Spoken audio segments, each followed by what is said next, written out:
உன்னிடத்தில் சொல்லாது வேறு எந்த உறவிடத்தில் முறையிடுவேன் தாயே.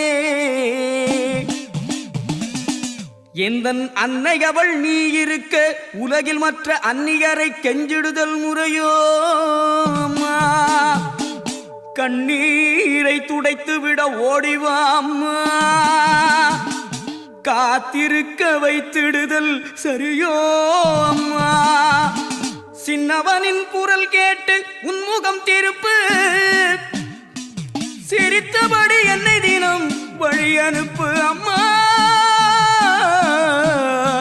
அம்மா கற்பூர நாயகியே கனகவல்லி, காளிமகமாயி கருமாரியம்மா. கற்பூர நாயகியே கனகவல்லி, காளிமகமா